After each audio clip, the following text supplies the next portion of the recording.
Hello everybody, my name is Shawggy, and today I'm going to be talking about the Noko update, which is the Vallis Undermines. I want to state further on forward and forward ahead, yes, I know I'm late to the discussion. I know that I am probably a bit too far late of the discussion since now we have the old piece, but the reason why I'm late at this is mainly because for 2 whole months, my computer was completely kaput. The day that I was gonna do the recording for this and everything like that, I had all the video just completely ready to go to get edited and just uploaded. And the day I was going to edit it all, my PC died. And I was out of a PC for an entire straight 2 months. So I'm just here trying to now catch up on the videos that I planned on doing and planned on making for the last 2 months of the year, and to also continue this year into making sure that I keep up with a semi-decent upload schedule. But without further ado, I'd like to go ahead and talk about the Vallis Undermine update and everything else that came with it. To start it off, I want to state this. The story and the design of the maps were absolutely amazing. Like, I honestly was curious for the longest time what was underneath Fortuna. Because if you go look at deck 13, you'll notice that there's a freaking whole ass wall of shrooms. And it looks like they brought that over into the Vallis Undermines, which I'm very happy about, because I was always curious why the shrooms area seemed to be gated off, and it made no sense to me at first. With the Vallis Undermine update and everything else, and the lore behind it, it started to make more sense with Fortuna's original lore. When it comes to lore in general, I always try and think about how well the story is written. And I would say that Noko's lore and the Undermine's lore in general was honestly good. I looked at all of it and I was just like, this is, pretty decently well done writing, as somebody who is a writer themselves and who honestly enjoys good lore when it comes to games and so forth, because hell, even during Steve's era with the Sacrifice Quest and the Second Dream and all the other ones that came out, even with the Heart of Deimos, I really enjoyed writing, and really it was Warframe that inspired me to really get into my writing and get into writing as much as I have and as heavily detailed as I have. But with this, I wanted to make sure that this update was going to be really good in its lore, because that's the one thing I care heavily about, is lore. Do I miss some of the lore from time to time? Yes, but I'll be happy to admit that. That'll be the difference. But what I will say is that the scenery caught me off guard, quite heavily and quite easily, because at first I was expecting not a whole lot of detail be put in, with the mix of the corpus and the shrooms and everything else, as well as with how the game kind of placed it for the gameplay with the different shrooms that you'd go and pick up and so on and so forth. And I also love what they did with Nightcap. Nightcap being the Solarian that is actually dealing with the entirety of the Vallis Undermine update, basically doing the Noko grind and everything like that. And I would say, weirdly enough, the Noko grind was not that bad. Like, some people would probably heavily, throw dirt on it, but I'm like, honestly, no. Noko's pity system is way easier, way better, and I would say that it is honestly holding a cup to even better than Varuna, in my honest opinion. Now, this is my honest opinion, I could be wrong. But in my honest opinion, it holds a cup to Varuna's grind, and her grind is quite decently okay. Either way. Citrine's is still horrible, but that's besides the point. But I do love how the shop shows up with different things you could put in for your clan dojo, or in your own or in your own home, and everything like that. As well as I do enjoy how the shrooms have a teensy bit of lore in every single one of them, giving the Undermines a more fleshed out piece, an addition to the Warframe universe. And I really do enjoy that more Fortuna itself has been opened up with the Vallis Undermines. And the shrooms honestly being able to add elemental damages to your weapons and so on and so forth, I absolutely love that. Don't get me wrong, I absolutely love that. Now, I don't use it very often, but they're still great to have. Because mostly I play caster frames, is why I don't use it very often, but that's besides the point. I would say even with Noko was done really well.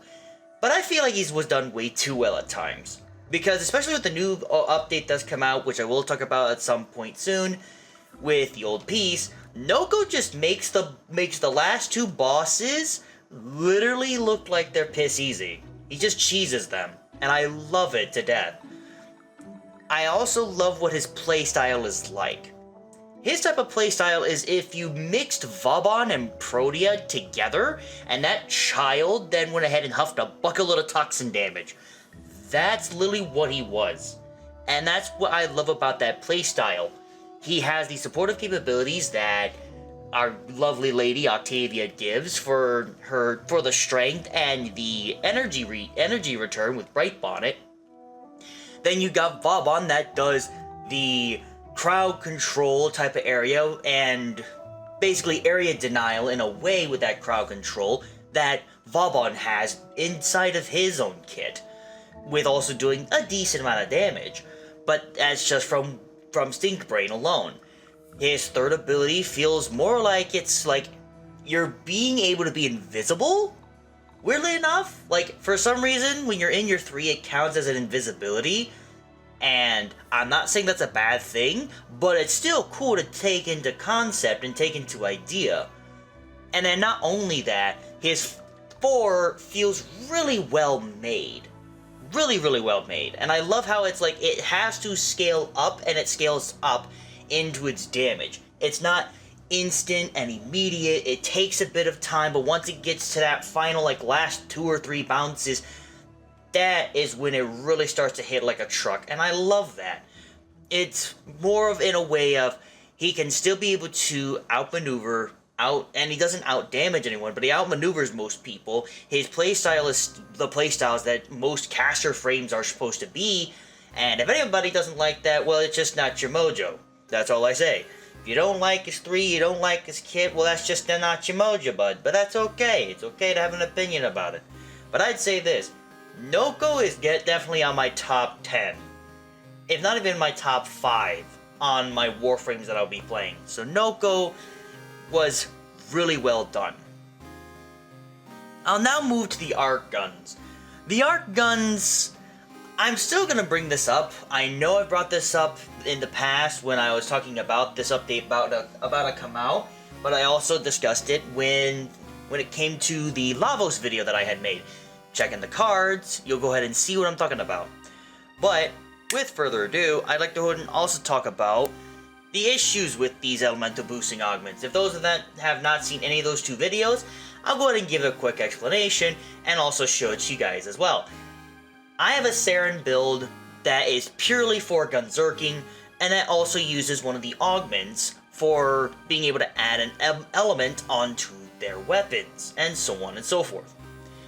Whenever you're using your Volt 1, Saren 1, Frost 1, and Oberon 1, and all that, those augments that add that specific element to your weapons and so on and so forth, that doesn't seem to work on the types or on your different arc guns. And you'll see in the build with my with my Saren, you'll see that I have the augment for her 1 that adds corrosive damage to her weapons. Now, and also to her allies' weapons. When you go and play the actual, or bring out the actual Larkspur, for example, being a really good status weapon, we bring out the Larkspur, we activate her Toxic Lash, it does the toxin damage. We activate the Nourish, it does the viral, because in my build I have Gas and Electric on my Larkspur. And then, on the minute I immediately hit the first ability for the augment to be able to place down corrosive damage, you'll see that no corrosive damage shows up. All of these augments are like this except for Lavos. Lavos' Vallis Formation counts as a guaranteed element, and I know that, so that means no matter what, it's always going to show up. All I'm asking is can we have something like this please to the augments already, or can we at least let the augments finally work on the arc guns? Because it's becoming a problem, because as you'll see when I turn on the Vallis Formation with my Lavos, it's doing the corrosive damage. It's because it's guaranteed for that status. So I'd please like to ask DE, can you guys please fix that? I was hoping you guys would fix that before the Vallis Undermine, but it's past Vallis Undermine now. We're in the old piece going into the newest update we're going to be talking about by around the end of January. And I want it to be discussed and talked about and looked at because this, to me, honestly, that's getting annoying. It was possible damage we could actually be able to use and abuse, but it's also not to where it was so abusive to where we'd have to get it nerfed. I've ran the numbers and tested it, and honestly, it'd be better if we had those augments either way. Because even then, arc guns still will fall off in the long run for most of our weapons in general. And it's something that I also wanted to talk about is the availability that arc guns have with the new arcanes. The arcanes being added in was a good addition. I'm not saying they weren't. It was a really good addition, and it was really well placed in. But the one thing I do want to state is that if we want to make arc guns still have that 5-minute cooldown, and I feel like that's a bit too much still, I feel like we should be able to still get galvanized mods at this point, as well as our faction damage, because that's the only last two things we're mainly missing. Maybe Elementalist, but mostly those are the two main kickers of damage that we're missing to let arc guns be able to actually scale at the same level as guns and melees and everything. And I feel like that's what's something we should be looking forward to. Hopefully, now I'm not saying we won't, but I'm hoping that we do at least get galvanized mods for our arc guns. I was kind of feeling like we would get them with the Vallis Undermine, like when we had Kome and they added in the galvanized melee mods. But either way, I'm hoping we can actually get some grounds on that type of situation and that type of discussion. And I feel like that would be helpful in that direction. Last but not least, of the Vallis Undermine update, before I get to the other parts of the update entirely, damage attenuation. I was a bit hasty at first with how damage attenuation worked, and how it would function, and so on and so forth, with the different, things that have damage attenuation, like the acolytes and such. And I didn't know how it was going to be done properly. Even though it was discussed of how they're going to do it, at first, it felt like as if they were way tankier. But I am glad with the changes they've done to it now. To where now, a lot of units do not have damage attenuation as much anymore, which is a good thing. I see that as a positive. My only problem is still the Orifix missions. Now, if anybody actually runs the Orifix missions other than myself that actually knows more on this and has actually been testing this since of old piece, please let me know in the comments. I could be easily wrong. I'm fine with being wrong, but I want to state this especially. Why have we not fixed the Orifix yet? The Orifix still have the damage attenuation from what I can tell of old, not of the new, what we have of old. Because you'll also notice that most of the time when I hit my Mogra, I usually hit at normal enemies for millions of damage, but one time the one point that I was able to hit my alternate fire inside of the actual Orifix, I only got 220 to my red crit. For the alternate fire, my Mogra. That's why I'm like, okay, or Morga, but either way. That's why I'm like, okay, I feel like we still haven't fixed that damage attenuation, so can we please fix that DE? If it hasn't been fixed yet, because from the looks of it, and from what I've seen of it, it doesn't look like it's been fixed. But Again, like I stated, if anybody else has been running the Orphix missions and still knows about the damage attenuation of old, please tell me and correct me in the comments if they did actually fix this. If they did, then I'll go ahead and apologize ahead of time. I'm going to apologize ahead of time if somebody does. I am sorry that if I fucked up. But if I'm still right, then DE, please grab a hold of that. That's something you missed for damage attenuation.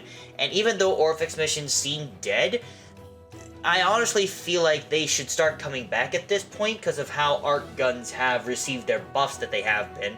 Because arc guns had an issue in going into the Orphix missions that they don't infinitely keep scaling with us.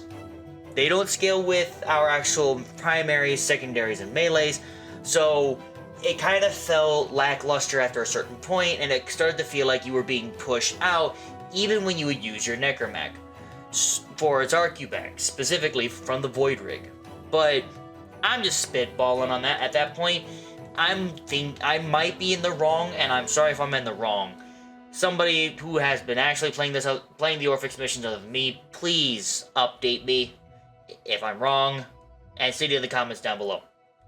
But otherwise, all in all, just for the Vallis Undermine part, before we jump to the teacher quest, I wanted to state, if I wanted to give this a rating, I would say otherwise. It may sound like I'm complaining a bit for the arc guns, but that's just about it, to be honest. The rest of it, all in all, I would give this a solid 8.5 out of 10. For the Vallis Undermines, it's a solid 8.5 out of 10. And I don't want to ever place it any lower. Lore was good, design was good, gameplay was great, the grind was great, and the grind still is great. I still gotta get all my arc guns for the arc gun adapters, but besides the point, everything was good.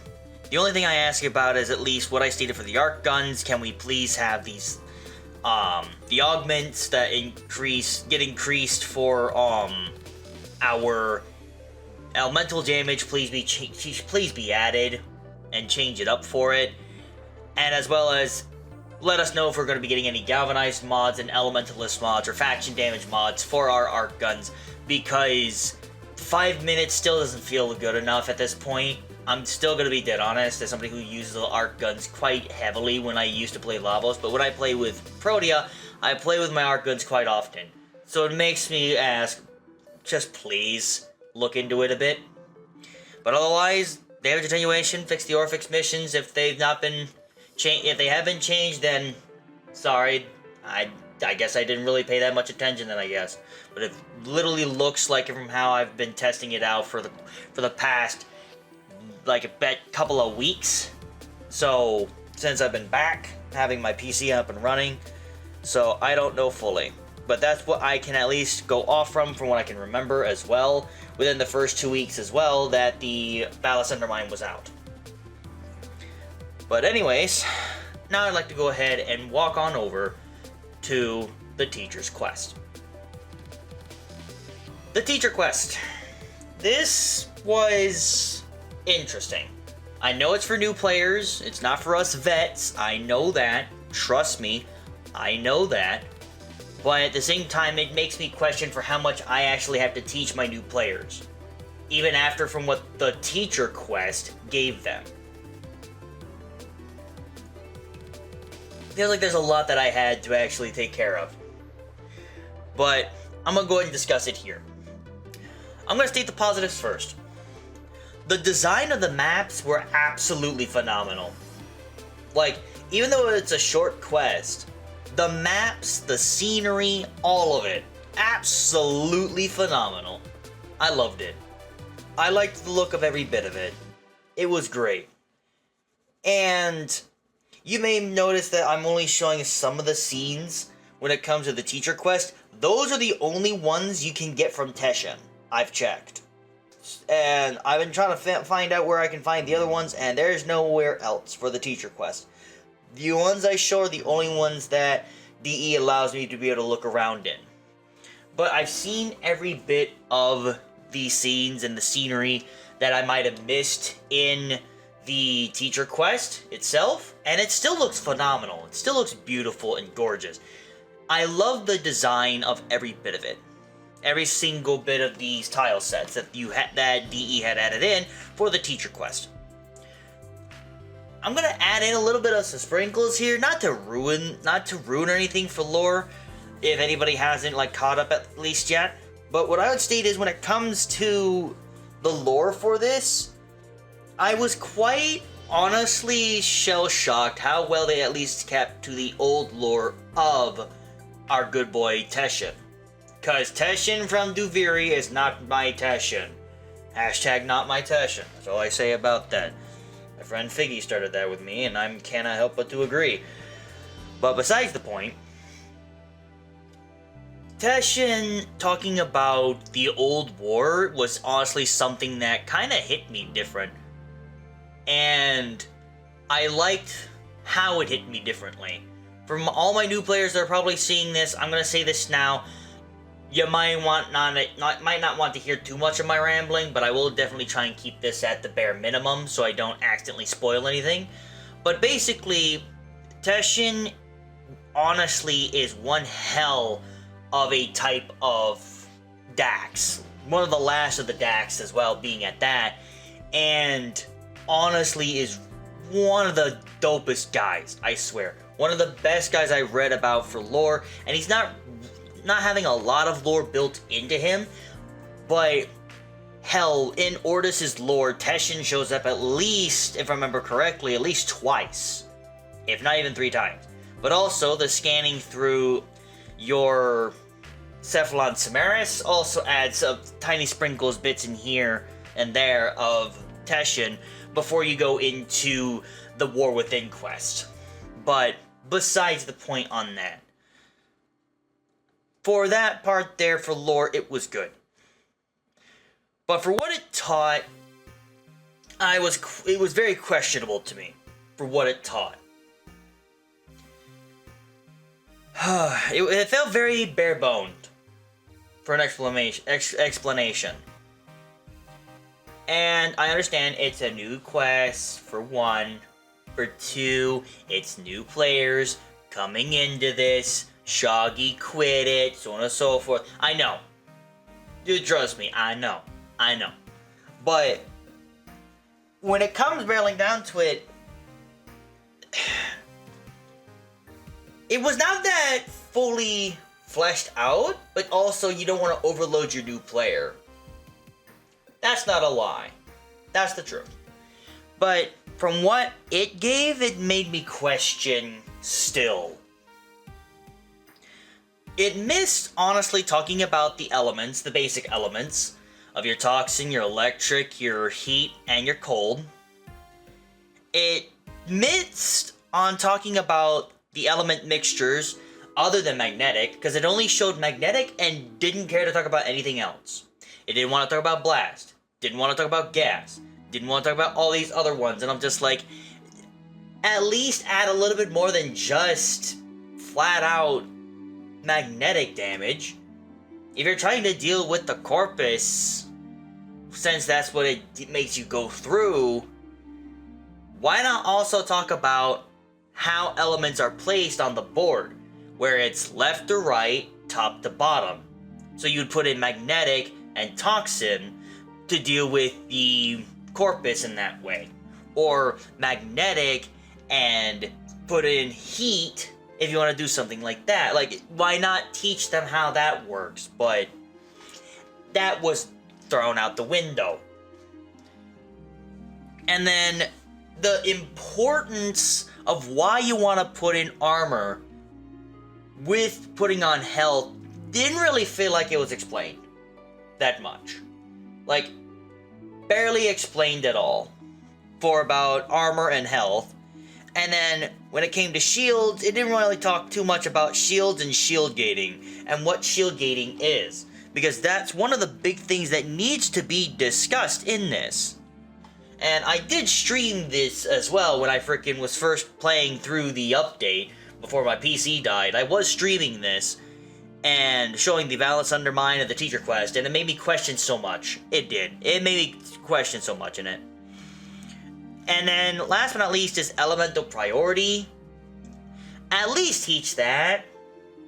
like, I usually wait until teaching my freaking MR5s, because usually by the time they're MR5, I usually have them holding on to a bucket load of different 60/60 mods. But it didn't teach much about that either, which made me still question it quite a bit. Because they stated, oh, we have an outside source. We got information from an outside source. Who the fuck's that outside source? Genuinely. Like, that's something that's been stuck in my head for a bit. Who was the outside source? Because if you had outside sources, dead on, I'm gonna say this right now, you done fucked up. Whoever was the freaking outside source for this information that DE used, I'm sorry, but what the fuck? But if it wasn't even you and it was freaking mostly DE not wanting to do everything that you stated, then honestly, the fuck DE. I'm looking at both parties at this point. Like, we have plenty of videos talking about this type of stuff for new players to understand about armor and health, shields and shield gate, element of priority, all the different elements and the element mixtures, but at the same time it's like, there could have been at least something to have them a jump start, because the only thing it really mostly taught was, hey, put on health, hey, upgrade your mod, because you can upgrade your mod, hey, put on your electric, okay, you can do electric damage to shields, hey, turn into magnetic, so on and so forth, which just made me go, okay, we're going the right steps, and then didn't talk about another element afterwards. Didn't talk about shields. Didn't talk about armor. Just said, hey, slap on health and max it out. It just made my brain go, what? I do understand, though, that if DE is going to be adding more into the story or adding more into the tutorial, from how they at least explained or had it placed at the very end that the Lotus spoke to Teshin saying they're gonna need a mentor, and Teshin said, I know. That's where I was like, okay, so they're probably gonna add some more stuff there. Okay, there's more possibilities of more tutorials for new players coming into the future, but it still made me think, why did we still not get much about that discussed? And then, I do give props for DE, implying that there will be possible, like, upcoming parts for more pieces for tutorials for newer players with Teshin, with that ending that they gave, but, and I understand, again, it's to help explain things just very little, but it barely pushes the bar in reality. So it makes me have to sit down and go, there's a little bit more to this than what the teacher gives, but I'm expecting, and this is what I'm expecting, as somebody who's been playing this game since 2 days after closed beta became open beta, I am expecting them to actually do a little bit better with these newer tutorials, especially with all the other freaking content creators that have talked about this, that have way more knowledge about this stuff, other than myself, but other than what DE had placed in. So, that's all I can really say for the teacher quest, and last but not least, I'd like to go ahead and move over to the Oberon Rework, because I actually got to play it a little bit, and I want to talk about it real quick. Now, I'm not going to make a full-on video about it, I'm just going to be making it a real quick talk, because it makes me really have to question what's going on in the balance team over there. I'm going to be dead honest. So without further ado, let's talk about the Oberon Rework.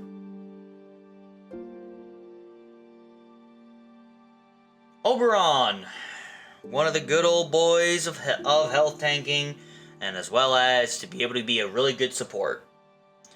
Oberon was also good for as well his damage and everything else. And with this rework, I honestly am mostly okay with it for the long run. Even my good friend Figgy, she's even liked the new rework, and she's more of an Oberon main than I am. I've played quite a hefty amount of Oberon, and for every single Warframe in the game, I've at least played, at the very least, 100 hours of every frame. To understand their abilities, all the way down to their core of the abilities, all the way down to the core playstyle of the frame with those abilities, and so on and so forth. That's what I always try to make sure I do, especially when I'm wanting to understand how to rework frames. Because there are some Warframe videos I'm going to be coming out with that are going to be reworks of certain Warframes. And they were already thought about and talked about, or going to be talked about, before the PC crashed itself and died. But for Oberon, I want to talk about his 1. His 1, it's solid. His 2, it's solid. His 3, it's absolutely amazing. His 4, it's great. Awesome. 10 thumbs up. But then it comes to his passive, and it just makes me think, why the fuck do we have the 3 then? What's the point of the 3? Legit, what is the point of the 3? What's the point of building armor? And what's the point of building strength for health regen when you literally get mesmer stacks? I don't have a fully optimized build, but I know with a fully optimized build, you can keep that passive infinitely. Indefinitely. As long as you don't run into a nullifier bubble, you can keep that indefinitely and infinitely. Same for your allies, because you're giving it to your allies within affinity range. And here's the problem that I have with that. We made it to where, with Valkyr, they realized, oh, Valkyr, she's invincible.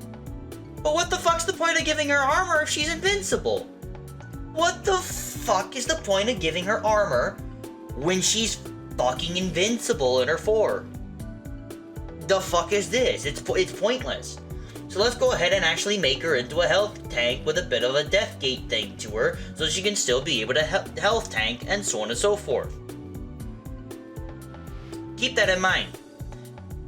And you'll see that as I'm showing, it's like, she's doing really well with being able to health tank and have that death gate and all that jazz. And easily be able to get that death gate up so quickly with just pressing 1 and pressing a couple of melee attacks. Boom, I'm at full health, and boom, I have the freaking passive already back up again, ready to have another death gate.